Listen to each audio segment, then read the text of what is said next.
Sir, आंदोलन को 6 महीने पूरे कंप्लीट हो गए। सुप्रीम कोर्ट की दखल अंदाजी के बाद भी किसानों ने तमाम हथकंडे अपनाए, लेकिन कोई भी इस आंदोलन का नतीजा नहीं निकला अभी तक। आज़ाद भारत का सबसे बड़ा आंदोलन और सबसे लंबा चलने वाला आंदोलन है ये। देखिए, नतीजा तो निकलेगा, क्योंकि हमारे यहाँ कहावत है कि धीरे धीरे रे मना, धीरे सब कुछ होए, माली सींचे 100 घड़ा, ऋतु आए फल हो। तानाशाह सरकार को, इस घमंड के नशे में चूर सरकार को ये हम बता देना चाहते हैं कि 6 महीना हमारी तो तैयारी अब 2024 की है। 6 महीना कहाँ आप ले रहे? पक्के टेंट्स बन रहे हैं, पक्के मकान बन रहे हैं, लैट्रिन टॉयलेट्स बन रहे हैं, अभी ईंट गिरवाएंगे, और अब जो है इनकी पूरी उखाड़ने की व्यवस्था है इस सरकार। नेता तो सोते नहीं है, इनका बना के करोगे क्या तुम? क्या नेता तो बॉर्डर पे सोता ही नहीं है। आपने इतिहास पढ़ा है? आपने गांधी जी के आंदोलन कितने दिन चले? 6 दिन में, 6 महीने में आप चाह रहे हो 6 दिन में रिजल्ट आ जाए? गांधी जी का 2 साल आंदोलन चला, सहयोग आंदोलन, गांधी जी को वापस लेना पड़ा, लंबा आंदोलन। अभी सुनिए, अभी कल यहाँ पे जो है काले कानून की प्रतियां फूंकी गई हैं, और आने वाले समय में इस सरकार के घमंड को और अहम को भी यही किसान फूंकने का काम करेगा। आपने तो पुतला भी फूंका था। हाँ। कोई रिएक्शन नहीं आया सरकार का। एक बयान भी नहीं आया। तो क्यों नहीं चले जा रहे हैं इनके नेता? लोगों में आम सभाएं कर ले रहे हैं। क्यों हो रहा है बहिष्कार? अभी आपने देखा कि हरियाणा, उत्तर प्रदेश में निकलने दे रहे साहब, चुनाव प्रचार तक नहीं कर पा रहे इनके नेता। क्यों नहीं कर पा रहे? आप सुनिए, ये योगी जी गाजियाबाद, हमारी बात सुनिए, सब में घूम के गए, किसी ने विरोध नहीं किया। ये दुष्प्रचार आप लोग फैलाना बंद कर दीजिए। इस देश का जो किसान है वो बहुत करीबी से इस सरकार को देख रहा।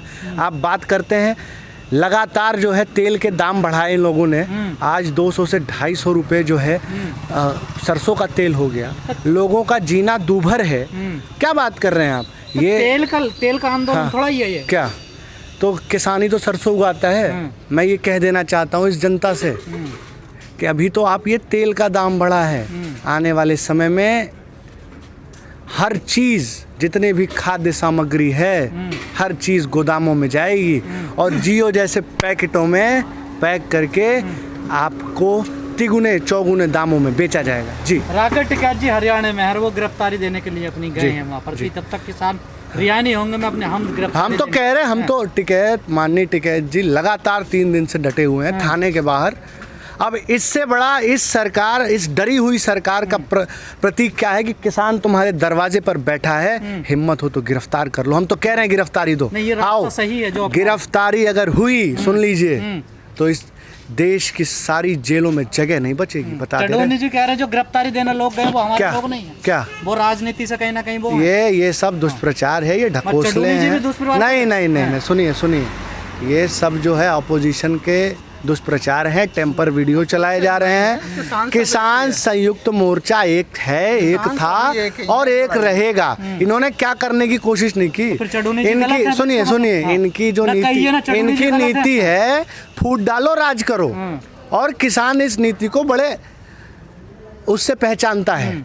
तो ये विफल रहे हैं, और आने वाले समय में इसी आपके उत्तर प्रदेश के चुनाव में ही हम दिखा देंगे कि किसान की ताकत क्या है। अभी बंगाल से उखाड़ा है, धीरे धीरे पंजाब, हरियाणा, उत्तर प्रदेश और जिन राज्यों में आने वाले समय में चुनाव है, हम जाएंगे और सरकार का बहिष्कार करेंगे। राकेश टिकैत जी ने सरकार पर आरोप लगाया है कि ये सरकार आंदोलन को हरियाणा में शिफ्ट करवाना। सुनिए, पहले हम बता दें, इस सरकार, अब वही हमारे यहाँ कहावत है कि सूप तो बोले चलनियों बोले, जल में 72 छेद। पहले ये अपनी पार्टी की कलह मिटा लें। ये जो अजय सिंह बिष्ट जी हैं, उत्तर प्रदेश के मुख्यमंत्री, पहले अपने कुनबे को संभाल लें। इनके 300 से अधिक विधायक टूट रहे हैं। इनकी सरकार गिरने वाली है उत्तर प्रदेश की। नेता भी तो टूट रहे हैं। टूट भी गए। कहाँ टूट गए बताओ? सरदार बीएम सिंह ने टूट गए, तो भानों नहीं टूट गए। अब आप कह दो दीप सिद्धू भी हमारा ही, वो भी टूट गया। क्यों 3 महीने ये सब देखिए, आप भी आ रहे हैं, हम सब आ रहे हैं आंदोलन में। आंदोलन पे किसी के माथे पे नहीं लिखा कि इसकी विचारधारा क्या है, इसके दिल में क्या है, और जिसने गलत किया वो आज आंदोलन में नहीं है। स्पष्ट तौर पे ये जवाब है उनको। उन गद्दारों को जिन्होंने इस आंदोलन को तोड़ने की कोशिश की, आज वो कहीं नहीं है आंदोलन में। बबीता फोगाट कह रही है जिस प्रकार का आप विरोध कर रहे हैं ये किसान नहीं हो सकते। और वो रोई है कैमरे पर। देखिए, बबीता फोगाट हुई और मनोज तिवारी हुए और तमाम जो तथाकथित बीजेपी के प्रवक्ता हैं, क्यों नहीं ये आ जाते हैं यहाँ पे? स्वागत तो करने के लिए बैठा है किसान। देखिए, ये सरकार न तो इसके पास नीति है न नीयत है।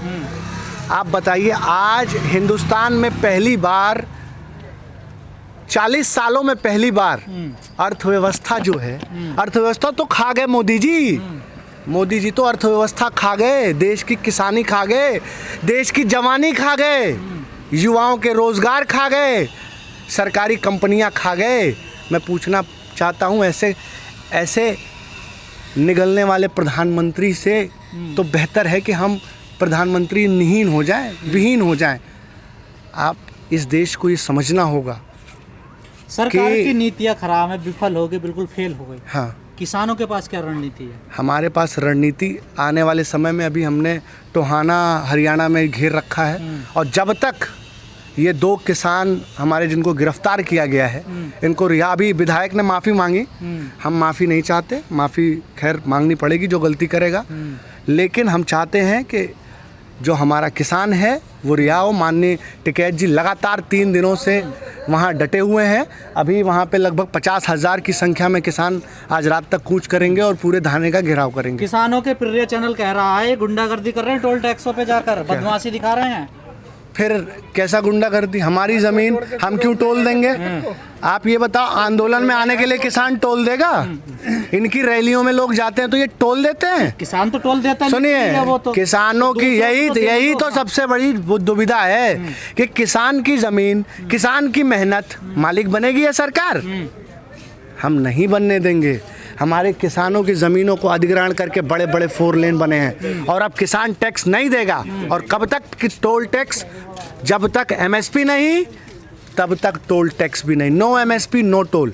और ये उत्तर प्रदेश के सभी टोलों को हम जाम करेंगे। तो वो आने वाले चैनल क्यों कह रहा बदमाशी गुंडागर्दी कर रहे हैं? क्या आपका प्रिय चैनल, किसानों का प्रिय चैनल? किसानों का प्रिय चैनल, या ये आपको पता होगा हमारा कौन प्रिय है? हमारे तो मीडिया खिलाफ ही है, हमारे कोई प्रिय नहीं है। देखिए, हम साफ स्पष्ट रूप में जो हमारी मांगे हैं वो सिर्फ और सिर्फ 3-4 मांगे हैं हमारी। ये तीनों किसान विरोधी काले कानून वापस हों और MSP पे गारंटी मिले। ये जिस दिन दे देंगे उस दिन हम यहाँ से अपने तंबू टेंट लेकर के हम चले जाएंगे। लेकिन सरकार ने तो क्लियर कर दिया ना। क्या? हमने भी तो अपने साइड से क्लियर कर दिया।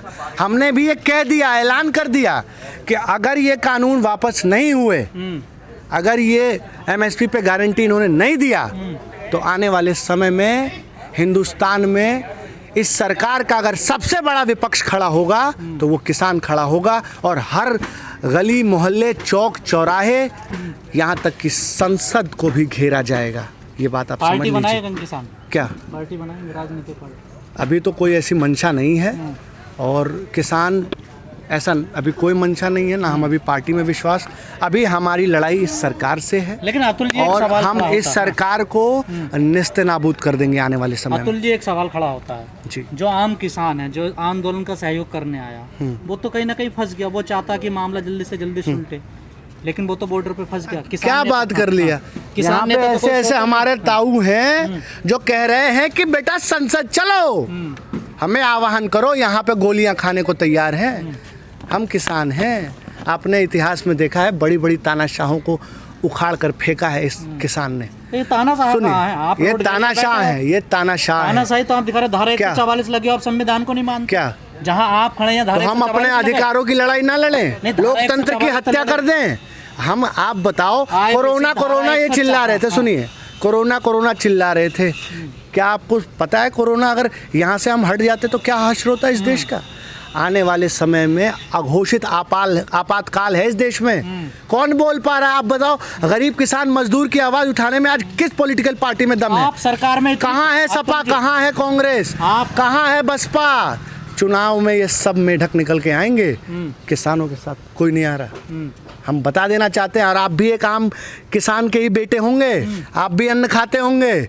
एक बात समझ लीजिए, इस देश का किसान अब जो है उन्नत की राजनीति पे भरोसा करेगा।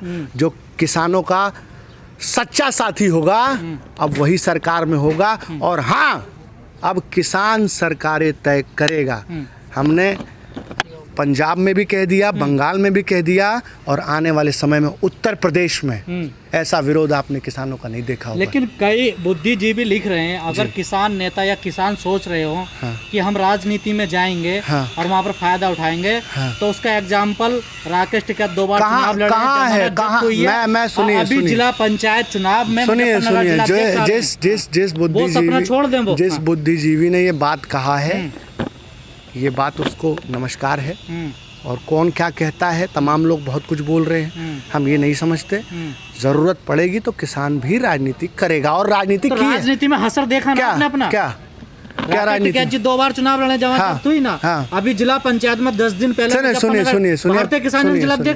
फिलहाल तो चुनाव लड़ने की कोई बात ही नहीं है। फिलहाल आप लोग इसको गलत डायरेक्शन में मोड़ रहे हैं। फिलहाल हमारी मंशा ये है, हमारी इच्छा ये है, हम चाहते हैं कि ये तीनों बिल वापस हों और किसानों के कानून बने। अगर इससे इतर ये सरकार नहीं मानती है तो इनका हशर हम करेंगे, इनका इलाज करेंगे। और इनका ऐसा इलाज होगा ना साहब कि आने वाली कई पीढ़ियाँ, ये जो बीजेपी और संघ है, ये वापस सत्ता में नहीं आ पाएगी।